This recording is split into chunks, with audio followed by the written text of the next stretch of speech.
La presidenta Claudia Sheinbaum adelantó que se implementarán modificaciones en el funcionamiento de los consulados de México en los Estados Unidos.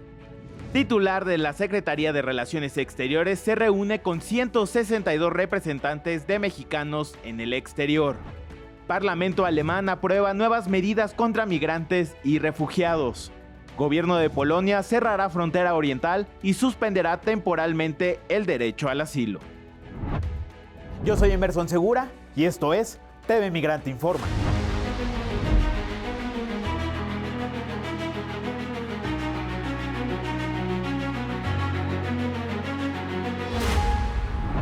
El exsecretario de Seguridad Pública durante el sexenio de Felipe Calderón, Genaro García Luna, fue sentenciado a 466 meses de prisión por sus vínculos con el crimen organizado. Estamos hablando de 38 años de prisión. En la sentencia redactada se detalló que el exfuncionario mexicano recibió millones de dólares en sobornos por parte del cártel de Sinaloa. Esto con el objetivo de permitir el trasiego de 1 millón de kilogramos de cocaína a los Estados Unidos. El caso de García Luna es emblemático, pues se trata de un personaje que estuvo en lo más alto del poder en los dos sexenios, en el de Vicente Fox y en el de Felipe Calderón.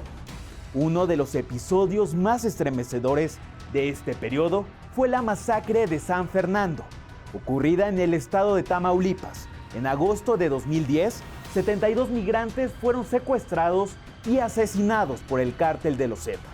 Los migrantes, originarios principalmente de Centroamérica y Sudamérica, estaban en tránsito hacia los Estados Unidos cuando fueron interceptados. Genaro García Luna estuvo al frente de una política de seguridad fallida que desató la violencia y la inseguridad en el país y abonó a la descomposición del tejido social, pero también que veía a las personas migrantes como daños colaterales de su estrategia de seguridad. Una de las tesis del brazo derecho de Calderón era que la violencia era producto solamente de enfrentamientos de grupos criminales, es decir, se mataban entre ellos. Sin embargo, las tragedias como la masacre de San Fernando, un caso emblemático, apunta a que esto no era cierto. Las redes de trata de migrantes durante el calderonismo fueron el blanco ideal de los grupos criminales. Y es que estos usaron a los migrantes en su pelea por el control territorial. La masacre de San Fernando fue perpetrada por los Zetas entre el 22 y el 23 de agosto de 2010 en el ejido de El Huizachal, del municipio tamaulipeco de San Fernando. El crimen dejó un saldo de 72 ejecutados, 58 hombres y 14 mujeres, en su mayoría inmigrantes provenientes de Centroamérica y Sudamérica. El argumento del gobierno fue que un grupo criminal temía que los migrantes que se transportaban en los camiones iban a apoyar al grupo contrario, pues ese era, en general, el modus operandi, y que cuando un grupo delictivo se encontraba con un camión desconocido transportando migrantes, pensaban que trabajaba para los contrarios y por eso decidía atacarlos. La realidad es que se estaban matando entre ellos. Era gente loca, drogada. El objetivo era generar miedo. ¿Cómo adquieres control territorial con esa estructura criminal donde no hay rangos, jerarquías, reglas? Mediante la violencia externa. No hay de otra. Así de sencillo. Esas eran las palabras de García Luna. La criminalización de los migrantes solo fue un episodio más de un sombrío sexenio en el que también miles de personas se vieron forzadas a migrar por los altos índices de violencia en su lugar de origen.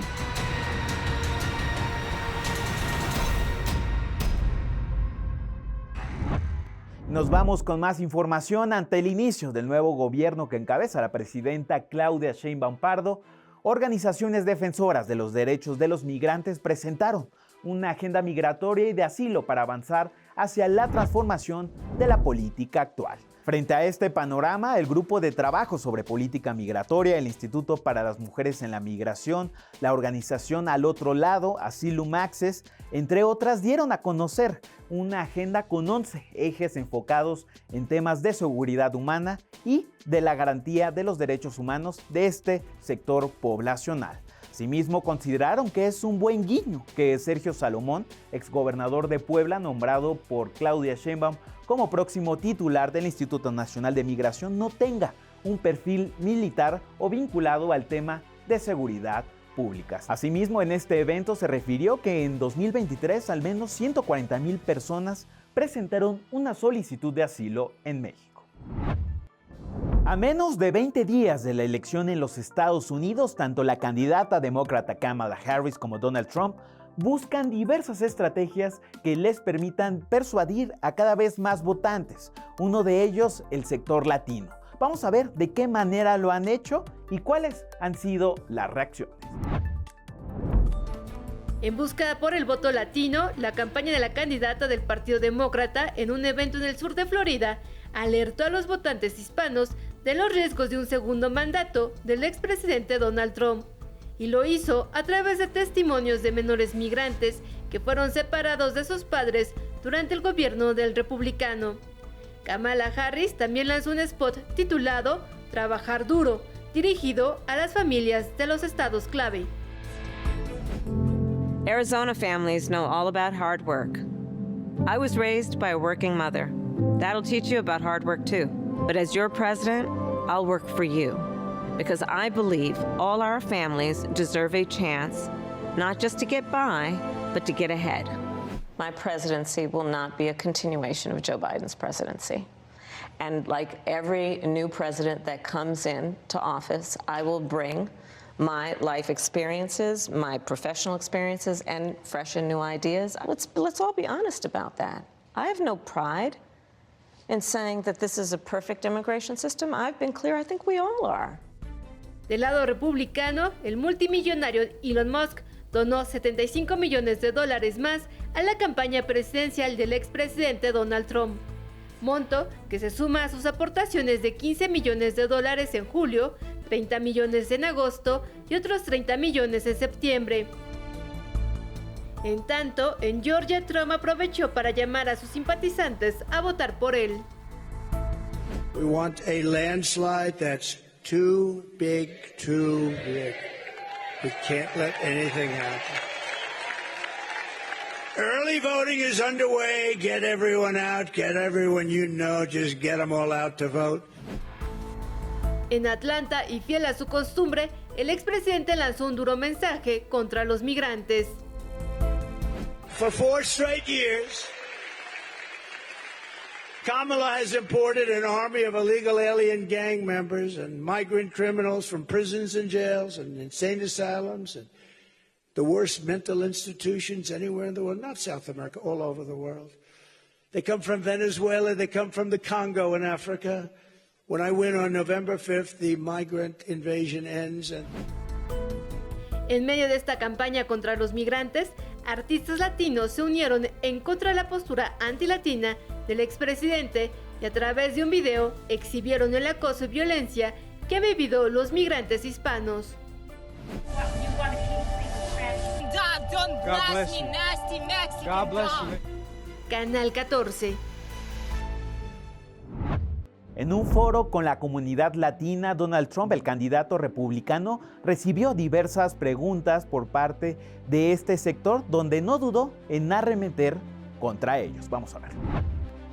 What was reported, that's been reported, and eating other things too that they're not supposed to be. But this is, all I do is report. A lot of the jobs that you have and that other people have are being taken by these people that are coming in. And the African American population and the Hispanic population in particular are losing jobs now because millions of people are coming in. So they're coming in, but they're also coming in largely, and tremendous numbers coming in out of mental institutions. They're emptying out mental institutions. They're emptying out. Por otro lado, Kamala Harris, la candidata demócrata, en una entrevista con Fox News, refrendó su mirada y su visión sobre la gestión migratoria y fronteriza. Vamos a escuchar. It is also true that if a border security had actually been passed 9 months ago, it would be 9 months that we would have had more border agents at the border, more support for the folks who are working around the clock trying to hold it all together. Madam Vice President. To ensure that no future harm would occur. And this election in 20 days will determine whether we have a president of the United States who actually cares more about fixing a problem, even if it is not to their political advantage in an election, because there was a solution, Brett. Y para hablar de la contienda en los Estados Unidos, me da mucho gusto enlazarme con el doctor Ernesto Castañeda. Él es investigador y académico en la American University. Bienvenido, doctor. Hola, Emerson, muchas gracias. Doctor, ¿qué tan eficiente es realmente este discurso de odio y xenófobo en la arena electoral ahora en estos momentos en los Estados Unidos? Absolutamente, Emerson, así es. Desafortunadamente, la migración y los migrantes están en el centro de las campañas políticas, sobre todo la campaña de Donald Trump y los republicanos. Y bueno, esto no es algo nuevo, entonces voy a regresar un poquito a la historia reciente para resumir esta tendencia. Si bien ha habido siempre ejemplos de frases de odio hacia los migrantes y demás, y había esta palabra de la ilegalidad que se usa mucho hacia algunas. Donald Trump, cuando anuncia su candidatura a la presidencia en el 2015, bajando las escaleras ahí en su torre en Nueva York, es donde ataca directamente a los mexicanos y nos llama a todos, sobre todo a los hombres, como estamos en contra de la ley y que somos violentos, agresores, criminales y demás, con algunas excepciones, dice él, ¿no? Es una frase muy breve, desafortunadamente. Mucha gente lo ve como simpático, como que está diciendo la verdad, está diciendo lo que yo pienso, entonces voy a votar por él. Y es, junto con el ser un outsider, supuestamente ser una persona de éxito, ser ya una celebridad, eso y la migración y construir un muro con México es su lema de campaña y su propuesta. Le funciona, es electo en el colegio electoral en el 2016, a pesar de perder el voto popular, el voto normal, el voto nacional. Y entonces en el gobierno, en efecto, trata de imponer bastantes políticas dracónicas o extremas en contra de la migración. Sin embargo, ya después de que es electo en 2016, ese tema de la migración no le funciona electoralmente. ¿Por qué digo eso? En el 2018 hay otras elecciones intermedias y muchos candidatos, siguiendo la pauta de Donald Trump, ya Trump no está en la boleta, usan este tema migratorio. Por ejemplo, Chris Kobach, que era muy cercano a este grupo de consejeros que le dicen que sí usar el tema migratorio, corre por gobernador y pierde. Y así un poquito más de la mitad de la gente, un poco menos de la mitad de gente que está en campaña electoral en el 18 con el tema migratorio, pierden. 2020, ahí deja un poquito de lado el muro, no lo construyó, no lo va a construir, México no lo paga, no lo va a pagar. Entonces se cambia ahí a las caravanas centroamericanas cruzando por México, llegando de manera muy vistosa a Estados Unidos y empieza a atacar a la Mara Salvatrucha, al MS-13, que van a crear en Estados Unidos un caos como está pasando, dice él, en Guatemala, El Salvador, Honduras, y trata de amedrentar a la gente de que no voten por los demócratas porque significa migración descontrolada y que los judíos, en esta teoría de la conspiración antisemita, y que las élites demócratas estaban trayendo migrantes para invadir el país y para que votaran por ellos. Todo eso falso. Y no le funciona a los congresistas, no le funciona a muchos gobernadores y no le funciona a Donald Trump, que no es electo, incluso con el temor de la pandemia. La gente no le cree ya esta idea del migrante como la víctima, como el malo de la película, aunque lo sigue diciendo. Ahora, en 2022 lo mismo vemos. Hacemos en el laboratorio de migración que dirijo junto con el centro, hicimos un conteo de todas las campañas anti-inmigrantes en Estados Unidos en base a sus textos de campaña y vemos que más de la mitad de la gente que corre en lo que está en campaña en el 2022 con un discurso anti-inmigrante pierde. Entonces no es esta palabra mágica, no es esta bala de plata que piensan algunos políticos en Estados Unidos que les va a ayudar para ser electos. Y yo creo que por lo mismo no va a funcionarle en esta elección del 2024 porque ha puesto todas sus apuestas en ese tema migratorio, que está exagerando él el apoyo que va a tener dentro de la población americana. Un 30% es muy anti-inmigrante, son parte de su base, obtendrá tal vez el 46, 47% del voto general, en parte por su tema anti-migratorio, discriminante, pro-blanco, podemos hablar más de eso, pero es difícil que pase más allá del 50% del electorado. Entonces, por poner casi todo con la migración, yo preveo que va a perder el voto popular otra vez y está muy cercano, pero probablemente pierda el voto electoral y no sea electo. Entonces, por un lado, es la parte de la campaña, es muy fuerte, no es tan efectivo como la gente piensa, pero sin embargo, como bien decía Emerson, es un discurso de odio, es un discurso xenófobo, es un discurso que pone en peligro a gente de origen mexicano, de origen latino, que algún ciudadano que se cree literalmente las mentiras de Donald Trump puede tomar acciones propias y perjudicar o dañar o querer hacerle algún acto violento a una escuela migrante y demás, que lo hemos visto ahora, por ejemplo, en Springfield, Ohio, cuando J.D. Vance y Donald Trump dicen que los inmigrantes haitianos están comiendo perros y gatos, de lo cual hay cero evidencia, pero han habido atentados de bomba, atentados de amenazas de violencia armada. No ha pasado nada, afortunadamente, pero ahí está el miedo y el temor real. Entonces, las políticas antimigrantes y los discursos no funcionan políticamente, pero en la realidad crean un efecto muy dañino para las comunidades migrantes. Y para tener esta respuesta, desafortunadamente vemos que algunos migrantes de origen latino, mexicoamericanos y demás, se toman un poquito esta idea de que el inmigrante es malo, el inmigrante legal es inmoral, pero yo soy un migrante legal, entonces yo voy a demostrar que soy bueno y voy a votar por Donald Trump para que vean que yo sigo las leyes y que yo creo en este país, en una manera de internalizar ese odio y de deslindarse. La verdad, la gente no piensa y no vota así, pero algunos lo harán, por lo cual estamos viendo un cierto incremento en el voto latino por Trump, por el tema migratorio, y la mayoría de la gente aquí en Estados Unidos de origen latino, son nacidas aquí, hablan inglés, tienen muchas generaciones, muchos años, y se quieren deslindar de ahora la nueva víctima, que es sobre todo los haitianos y los venezolanos con el Tren de Aragua y demás, que entonces está dividiendo a las poblaciones latinas e inmigrantes. Entonces, doctor, ¿por qué desde su punto de vista Donald Trump sigue con este discurso de odio? ¿A qué se lo atribuye? Sí. Están apostándole todo J.D. Vance y Trump en el tema migratorio.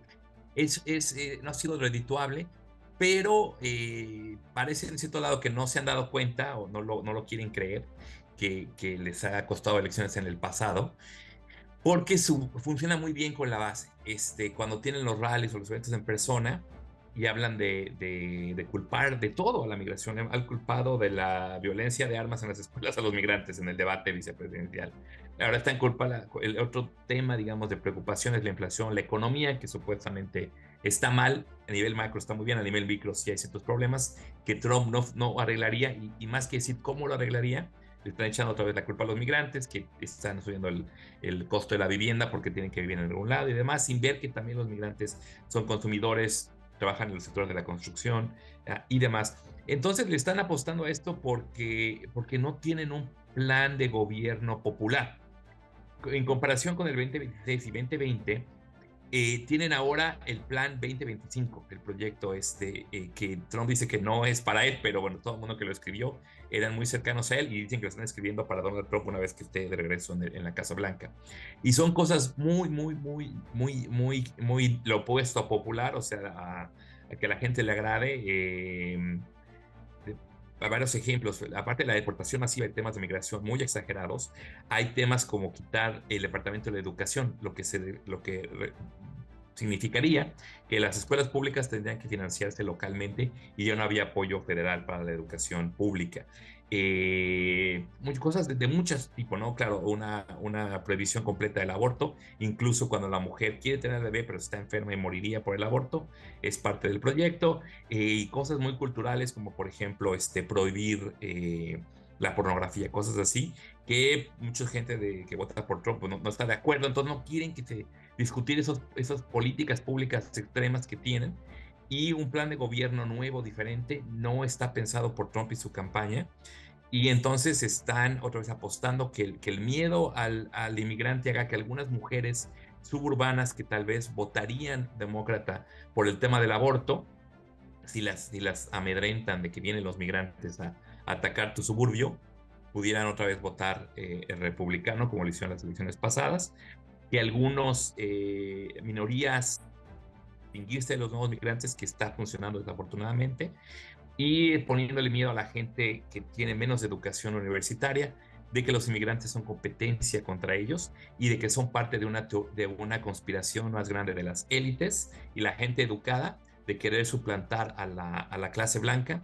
Y desafortunadamente, o sea, no lo digo con gusto, no lo digo levemente, pero este discurso anti-inmigrante es de manera escondida o abierta un discurso racial de querer mantener a Estados Unidos como un país blanco, ¿no? De origen noroeuropeo, y ven a la migración haitiana, africana, latinoamericana como una afrenta a esta mayoría blanca que sigue en el poder.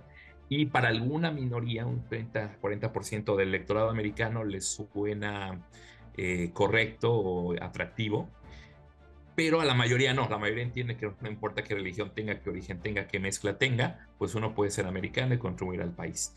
Pero sí está mucho enfocándose en ese tema Donald Trump, J.D. Vance y su equipo. Doctor, en su libro más reciente, Immigration Realities, habla justamente sobre la desinformación, las noticias falsas y las falsas creencias alrededor de los migrantes. Háblenos un poco sobre eso. Totalmente de acuerdo, Emerson. Hay una gran desinformación, una gran ignorancia por parte del electorado, parte porque no es algo que cubrimos en todas las carreras universitarias, las preparatorias, las secundarias, el tema migratorio de manera compleja, y lo que se oye en los medios en muchos países está priorizando, digamos, que un crimen que cometió un migrante aquí, o un evento acá, o imágenes fuertes de niños no acompañados, o de violencia en la frontera, o de gente agrupada viviendo, haciendo fila para entrar a Estados Unidos, o los campamentos de gente pidiendo asilo en México, cerca de la Comar, que obviamente generan noticias, eso no tiene duda y tienen que ser cubiertas, pero hay una normalidad, lo mundano de la migración que pasa el 90% del resto del tiempo con el resto de las personas, que normalmente los medios no cubren. Por eso la importancia de un programa como este, donde se habla de la migración en todos sus matices, porque la gente cree muchas cosas que son falsas. Entonces en el libro exactamente cubrimos, en este caso, 10 mitos, los menciono brevemente, porque es importante que la gente lo oiga. Los voy a hacer de manera positiva para que la gente no se acuerde de lo negativo. Entonces la frontera, la región fronteriza del lado de Estados Unidos es muy segura. Si alguien está en peligro, digamos, es la persona indocumentada que vive ahí o que pasa ahí, que se ve muchas veces víctima de abusos de muchas personas, pero no son los que están produciendo inseguridad. Las ciudades fronterizas como El Paso, San Diego y demás son de las ciudades más seguras de todo Estados Unidos. Es un hecho. El FBI, todo el mundo lo demuestra. La segunda, las barras fronterizas, las murallas, los muros, como lo quiera llamar uno, no funcionan en Estados Unidos ni en ningún otro país para detener la migración. Un ejemplo es que la gente de Centroamérica y demás llegan al muro, piden asilo, levantan la mano y los tienen que procesar, aunque esté muy construido muy bien el muro ahí. Entonces es algo simbólico, pero no funciona, es un gasto de dinero y recursos. Los inmigrantes no cometen más crimen que la gente local, casi en ningún país, nunca. Los inmigrantes quieren y aprenden el lenguaje local. Entonces, aunque tengamos algún acento o algo, la gente habla en inglés y no porque uno habla español significa que no habla inglés o otro idioma. Y los hijos, los nietos, como hemos visto con alemanes, con italianos, los nietos ya dejan de hablar el idioma de los abuelos y hablan inglés, pues como nativos que lo son, ¿no? La otra, en contra de lo que se piensa y se dice, los inmigrantes no dependen más de los sistemas de salud pública, del welfare, seguro social y demás, que uno piensa, porque vienen a trabajar, a mandar remesas, vienen a veces sin papeles. Entonces son mucho más autosuficientes, no que sea bueno o malo, pero es una realidad, que un ciudadano promedio. Y eso también pasa en muchos otros países. Si los migrantes quisieran un estado de bienestar más fuerte, pues todos se irían a Escandinavia, pero no, van a muchos otros países cuando lo necesitan. Las remesas no son un dinero que pierda Estados Unidos porque se va a México o a Centroamérica. Representa en nuestros cálculos de la riqueza que generan en sus compañías y en sus trabajos los migrantes en Estados Unidos, que son más del 8% del Producto Interno Bruto estadounidense, con migrantes, solo por migrantes que mandan remesas. Solamente el 4% de esa riqueza es la que llega a nuestros países por medio de la remesa. Ayuda a las familias lo necesitan, lo usan, es muy útil. El Banco de México le gustan las remesas, que es moneda dura, pero el crecimiento económico se queda en Estados Unidos o en Europa. No hay una crisis de refugiados. Es importante que los medios no repitan ese tema de crisis, porque a veces hay temas de que se acumula gente, hay cosas para la gente que hace trabajo humanitario. Sí, van a estar muy ocupados, van a tener que preocuparse por temas logísticos, pero no estamos hablando de invasiones. Ningún inmigrante está llegando con armas, no quieren tomar el control político, no están matando a los locales, no es un proyecto colonizador como pasó hace muchos años. Este es un proyecto de integrarse a un mercado laboral, y estamos hablando de, depende cómo lo miras, ¿no? Los indocumentados en Estados Unidos, un 3% de la población. Los nacidos en el extranjero, un 14%. Eso ha pasado por muchas décadas en Estados Unidos. No es nada nuevo. Es más visible porque la gente está formando para pedir asilo y no pasando en el desierto en la noche, pero los números yo creo que son muy similares, y viene la gente porque hay una demanda de trabajo en Estados Unidos. Y la globalización y la migración son procesos independientes. El Brexit fue votado porque la gente quería frenar la migración en Inglaterra. No funcionó, hay más migración ahora que antes del Brexit, y más migración de fuera de Europa. Entonces, para los que querían una Europa más inglesa o más europea, les fue al contrario. Y para terminar, los inmigrantes se integran. Claro, toma tiempo, no va a tomar un mes, una semana, un año, pero se integran muy bien en los mercados locales, la sociedad local, y esto es más fácil cuando el Estado, la sociedad les permite que mantengan su identidad nacional, su cultura, su idioma. Los hace, el ser biculturales le hace más fácil que uno adapte la cultura nacional, y eso también lo vemos en México con los libaneses, con muchos grupos que han venido, los españoles, gente escapando de dictaduras, chilenos, argentinos, que podrían identificarse, hablar con su acento, y sus hijos son parte importante de la sociedad intelectual y demás mexicana, por esa abertura a la diferencia original. Y bueno, esas personas quieren ser mexicanas, aman a México por las oportunidades que le han dado, y se identifiquen como mexicanos el día de hoy, ¿no? Entonces lo mismo vimos en Estados Unidos, lo mismo vemos en otros países. Entonces es una manera de hablar de realidades y no de estos miedos que gente como Trump y J.D. Vance quieren difundir, y que muchos medios, por citar lo que dice el político, pues lo repiten, ¿no? Y doctor, por último, ¿usted cree que Donald Trump y su equipo cambiarán de estrategia sobre este tema, o bien explorarán otro tema de política exterior? Lo segundo, el Partido Republicano con Trump es aislacionista, no tiene nada no está proponiendo nada para arreglar las situaciones que bien mencionas: Israel, Palestina, Rusia, etcétera, Ucrania. Y no están queriendo dar opinión, y la indicación es que Estados Unidos se dejará un paso atrás y dejaría que sus países decidieran sus destinos, en un sentido de que, lo ha dicho, ¿no?, que Putin podría tomar Ucrania. No se ha demostrado en contra de esto Donald Trump, o sea, no tienen propuestas serias, ¿no? Nada más dice Trump que si él ganara en 24 horas, en cosas exageradas, él solucionaría el problema de Ucrania o de Gaza, lo cual no es realista, ¿no? Entonces, no tienen mucho. Hay debates de este tema más en la izquierda y la gente crítica, pero los republicanos no tienen una agenda geopolítica seria que promover. Entonces, en efecto, yo creo que van a redoblar la desinformación sobre el tema migratorio. Ya no saben qué inventar, pero van a seguir inventando. Van a decir que el cambio climático lo generan los migrantes, o que los huracanes fueron por ellos, que ya lo están diciendo que los demócratas controlan el clima. Esas son cosas de locura que alguna gente sí, como es parte de un ecosistema informativo, lo toman en serio. No todos, pero sí la base que los va a de Trump, que los hace que sean activos y que vayan a votar. Los últimos discursos, los últimos rallies que ha tenido Donald Trump, los he visto todos, y se han puesto peor. Ahora, lo que antes decía, los inmigrantes son malos, crean estos matan gente y todo muy general. El último rally que hizo justamente en Aurora, Colorado, donde decía que había actividad del Tren de Aragua de Venezuela por un reporte de los medios que después sacó de proporción, que parece que no era cierto, pero sí llegó una persona con arma a un departamento a pedir algo. Eso fue un hecho y de ahí dice que ya el Tren de Aragua tiene redes por todo Estados Unidos. Bueno, en el último rally hacen un compendio de historias donde particulares migrantes reales o presuntos cometen crímenes. Entonces tiene un video del horror donde la audiencia, pues, ¿cómo no vas a molestarte si le crees que está diciendo la verdad? Está viendo los medios, de muchos medios, narrando historias de migración y los aspectos negativos una tras otra, y luego dice que él, el día de su elección va a ser el día de la salvación del país y que va a usar la violencia extrema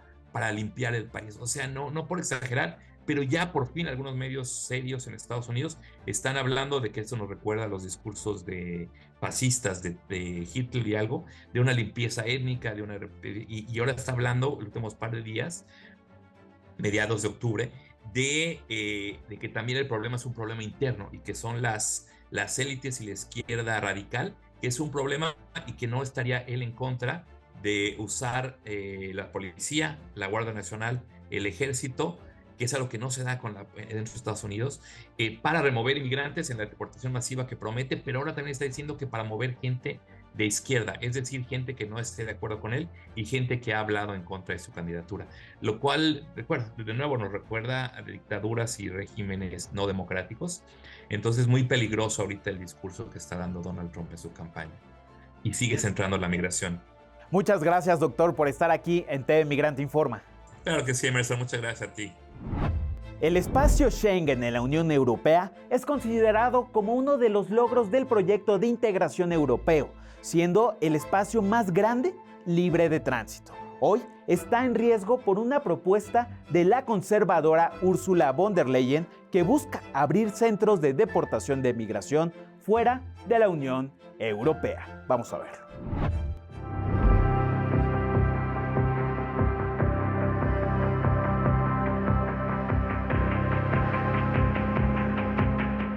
Los flujos migratorios en Europa han desatado una ola de políticas en contra de los migrantes. Hoy, una pieza angular de la integración europea está en duda. Estamos hablando del Tratado Schengen. El Tratado Schengen es un acuerdo entre países europeos que permite la libre circulación de personas entre las fronteras internas de los estados que forman parte de este espacio. Firmado el 14 de junio de 1985, el tratado ha sido fundamental en la creación de una Europa sin fronteras internas. Actualmente, 27 países forman parte de este espacio. El objetivo principal del tratado es la eliminación de los controles fronterizos entre los países signatarios, permitiendo que los ciudadanos viajen libremente entre ellos sin necesidad de pasaporte o controles aduaneros. Esto facilita la movilidad dentro de Europa y es uno de los pilares del proceso de integración de este bloque. Sin embargo, hoy está en riesgo. Diversos países europeos han avanzado hacia una política que estigmatiza y criminaliza a las personas en movilidad. Alemania, Hungría, Italia, Polonia son solo algunos países que han emprendido medidas en contra de la migración. Y estas políticas nacionales pretenden exportarse para toda la Unión Europea. De momento, el modelo del envío de migrantes a centros de deportación fuera de la Unión Europea gana terreno. One of the main discussion points was a common approach to returns. Today, we see that all those who have no right to stay in the European Union, only 20% of those who have a return decision really are returned to their countries of origin. So we're working to improve this operational work, and we will soon present a new proposal, legislative proposal for that. We had one from 2018, but it is stuck in Parliament and Council, so we will come with a new proposal for returns. Así es que una ultraderecha se impone en el debate migratorio europeo, al mismo tiempo que los derechos de los migrantes quedan marginados del debate continental. Emerson Segura, TV Migrante Informa. Kulturaustag es una revista alemana que ha dedicado a México una de sus ediciones, transportando así a sus lectores a la cultura y la sociedad mexicana. Vamos a ver la siguiente nota de nuestra compañera Elis de León. Una rareza en la era digital. Kulturaustausch es una de las revistas culturales que se lee más en papel que en línea, de acuerdo con su editora en jefe, Jenny Friedrich. Esta revista es publicada por el Instituto de Relaciones Exteriores aquí en Alemania y este año dedicó una de sus ediciones a México. El primer reto a superar para indagar sobre un país a la distancia son los estereotipos. Pensábamos en México, en parte por lo de la elección y además porque desde Alemania siempre hay muchas noticias acerca de la droga, de otros temas como violencia, etc. Y quisiéramos buscar un poco allá, más allá que la imagen de Frida Kahlo y los estereotipos. Kulturaustausch logró plasmar muchos de los colores y sombras de México a través de las historias y la cotidianidad mismas de sus habitantes con la colaboración de múltiples periodistas.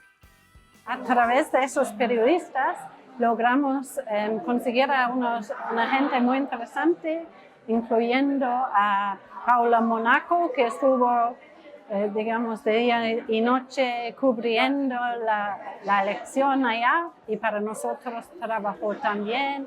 Y Andrés Cota, por ejemplo, que nos describió el ajelote.